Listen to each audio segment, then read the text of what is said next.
Uh, belum dah live seorang. Okey, kita masih lagi menggunakan buku Mazayat ini. Kita akan teruskan sambungan kita pada hari itu. Pada sebelum-sebelum ini, sekali lagi bila kita nak bangunkan insan, ia berkaitan dengan akidah. Sebab tu di Jabatan Akidah dan Pembangunan Insan, kalau kita pergi di universiti, di Jabatan Pengajian Islam, Fakulti Pengajian Islam, jadi Jabatan Akidah dan Pembangunan Insan. Sebab akidah dia amat berkaitan tentang bangunan insan. Sebab itu kita punya perbincangan hari ini ialah banyak berkaitan tentang akidah. Akidah kerana ia adalah menjadi tonggak kepada kekuatan kita dalam melaksanakan amanah tanggungjawab Allah Subhanahu Wa Taala. Anak-anak sekalian, suka tak suka, nak ke tak nak, walau hebat macam mana pun ilmu kita, walau hebat macam mana pun keluarga kita dan konteks agamanya, walau berapa banyak hafazan kita dalam Al-Quran sekalipun, tapi kalau kita mempunyai akidah yang rapuh, Allah Ta'ala panggil ketika azan Allah Akbar, kita tidak akan mampu untuk bangun dan berikan solat. Kerana solat itu bila kita laksanakan dengan keyakinan dan akidah yang betul, kita akan pergi dan bersegera. Sebab itu bila persoalan akidah, dia bukan berapa banyak buku yang dibaca, berapa banyak hafiz ayat Quran dia hafal, bukan berapa banyak, bukan dia lahir bergulungan anak ulama, bukan berapa kali dia pergi umrah, pergi haji, pakaian serban jubah, tidak. Tetapi akidah adalah sesuatu keyakinan yang mantap, yang terpadu dalam diri melalui apa yang diturunkan oleh Rasulullah, Allah SWT dan Rasulnya. Dan keyakinan, keimanan itu dibuktikan dengan melaksanakan segala amalan dan perintah Allah SWT dengan penuh yakin. Dengan penuh yakin. Berapa ramai di kalangan kita solat, tapi dia solat kerana dia melaksanakan solat, bukan mendirikan solat. Iqamah solat. Kenapa dia mendirikan solat? Tidak melaksanakan atau menunaikan solat, tapi mendirikan. Sebab solat itu akan membangun jiwa kita. Jika berapa ramai orang yang bersembahyang tetapi masih lagi makan rasuah, berapa ramai orang yang solat tetapi masih lagi menipu, berbohong, khianat contohnya. Kerana solat itu tidak membangunkan dirinya. Sebab apa? Dia mendirikan solat sebab ikut-ikutan. Dia mendirikan solat sebab malu. Bukan kerana membangunkan diri. Sebab itu keyakinan dan keimanan itu dijelmakan dengan keyakinan dengan melaksanakan amanah dan perintah Allah Ta'ala dengan betul-betul yakin dan serius. Bila Allahu Akbar, kita solat itu Allahu Akbar, automatically Allah membesar yang lain kecil. Nyamuk kecil, semut kecil, panas kecil, sejuk kecil, gangguan bunyi kecil, yang lain kecil, yang besarnya Allah Ta'ala.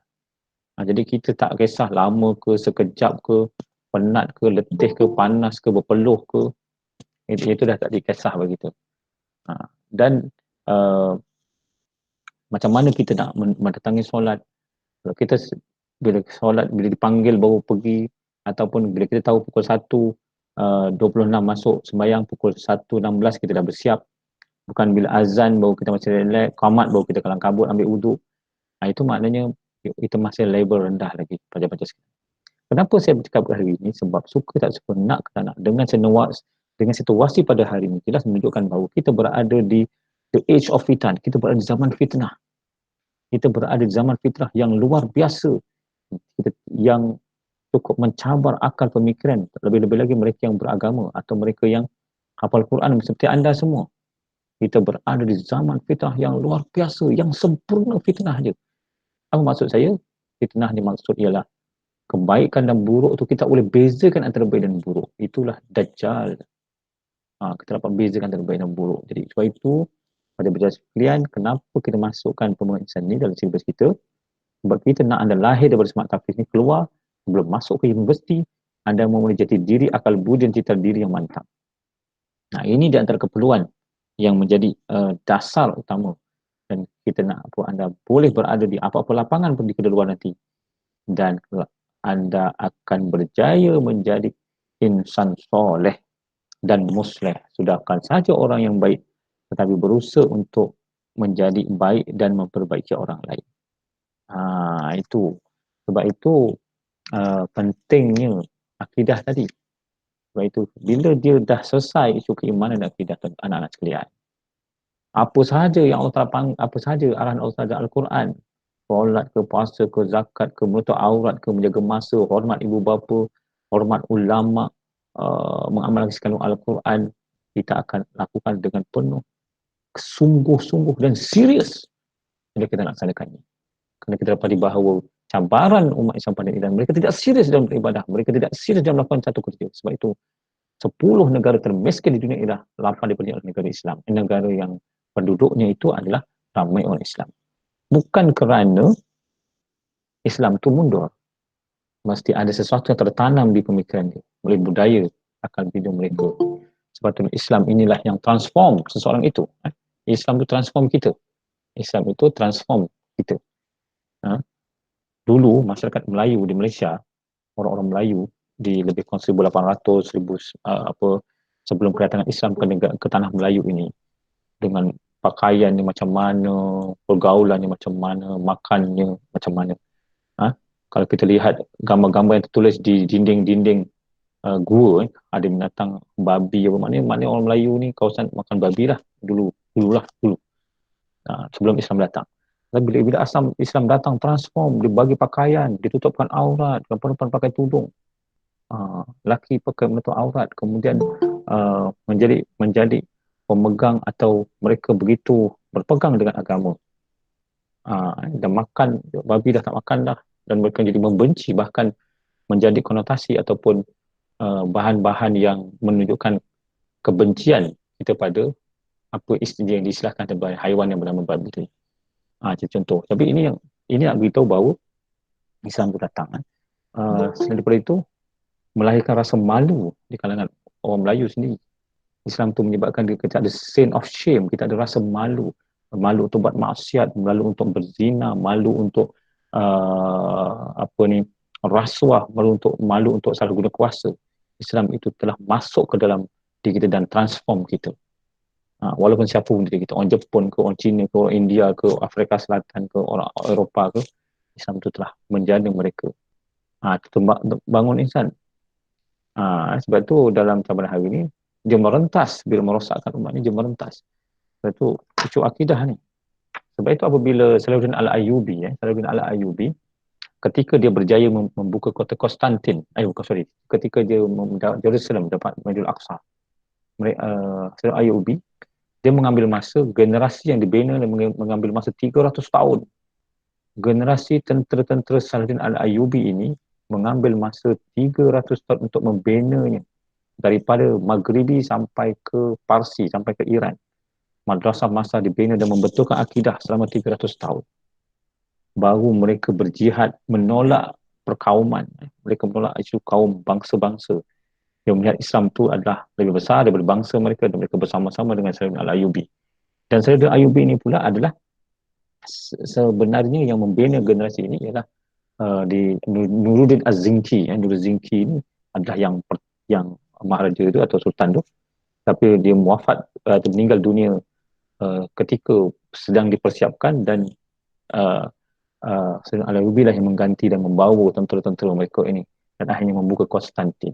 Tapi mereka-mereka ini adalah yang telah dilatih lebih, maknanya untuk melatih tentera-tentera mereka, tentera Salahuddin Al-Ayyubi ini, dilatih, datuk dia dilatih lah, training daripada datuk dia. Datuk dia maknanya 300 tahun dia nak bina generasi tersebut. Madrasah-madrasah dibetulkan akidah, dibuang benda-benda tahyul, dibuang benda-benda khurafat, bertalaki dengan tuan guru dia. Nah, kita ni dibina. Akhirnya dengan pasangan kita dapat pemahaman jelas. Akhirnya kita melahirkan anak-anak yang memahami pemahaman jelas.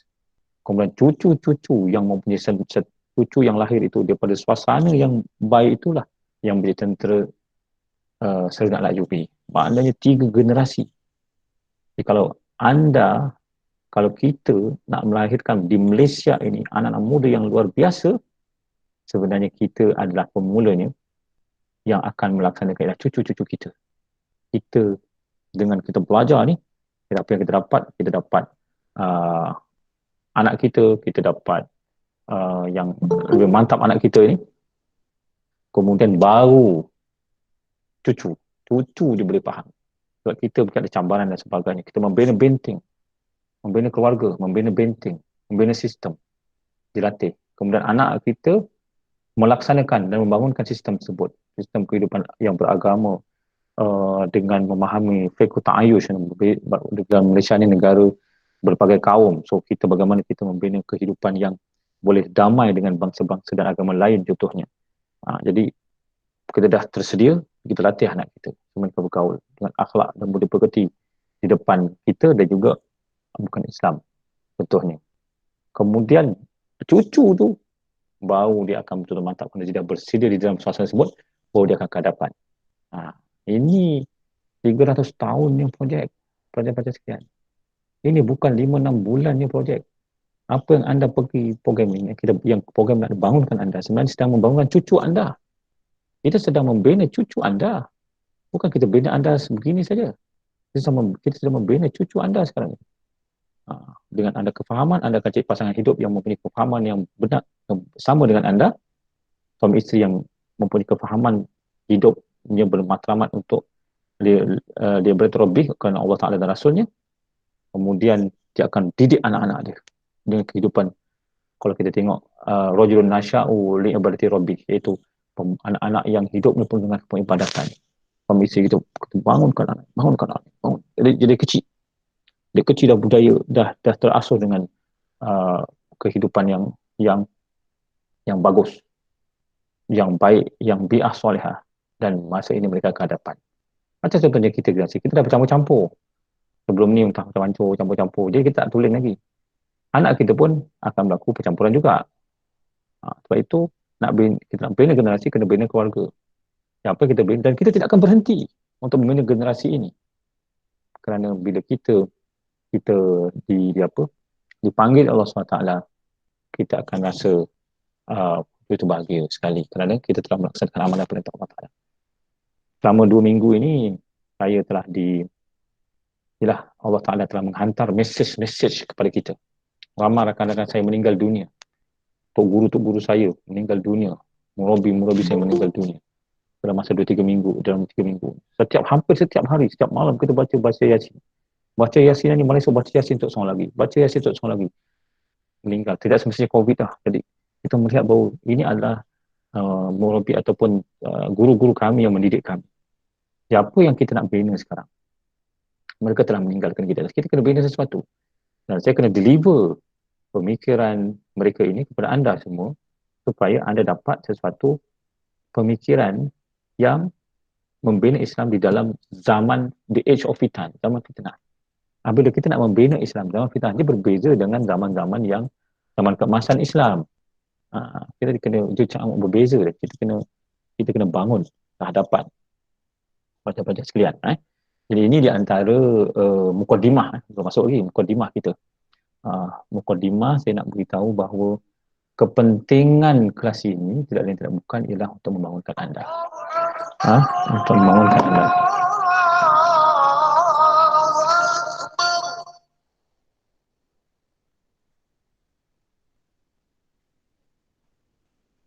Okey, kita nak bangunkan. Dan kita jangan sesekali merasa Allah susahlah, berat. Dan memang kita akan rasa begitu. Sebab tu kadang-kadang bila saya tengok cerita-cerita kawan-kawan anak-anak kita semua ni, saya senyum dan saya galakkan saja. Ada kawan-kawan kita, Ustaz, saya nak jadi gamers lah. Silakan. Saya nak jadi guru. Alhamdulillah, silakan. Saya nak jadi pemandu F1. Alhamdulillah, silakan. Saya jadi angkasawan. Alhamdulillah, silakan. Sebab itu semua adalah pekerjaan dan kerja yang kita suka. Apa beza suka dengan perlu? Apa beza suka? Saya suka makan, saya perlu makan. Apa beza suka dengan perlu? Tadi ada tugas yang anda suka. Gamers, nak jadi pendakwah, nak macam-macam. Saya suka, Ustaz. Tapi adakah ia perlu bagi kita? Jadi saya suka makan nasi. Saya perlu makan nasi. Apa beza dia? Jadi perlu ni ialah yang sebenarnya kita perlu. Yang tadi kita nak. Yang belum tentu perlu itu. Apakah keperluan kita? Al-ma'ruf bil ma'ruf yanhauna 'anil munkar, mengajak kebaikan dan mencegah kemungkaran. Itu satu pekerjaan. Sebenarnya kerja kita mengajak kebaikan dan mencegah kemungkaran. Tak kisah kita seorang guru, kita seorang angkasawan, kita seorang gamers, ajak kebaikan mencegah kemungkaran. Ibda bin nafsik mula dalam diri anda, kemudian diikuti dengan anak, suami, isteri dan janda anda. Ini keperluan kita. Tak azan ni kita rehat jap. Dalam azan saya habiskan, kalau kita habis 1.40, Tuan Saksi boleh apa kita solat. Jadi kita rehat sekejap selama seminit untuk menghormati azan.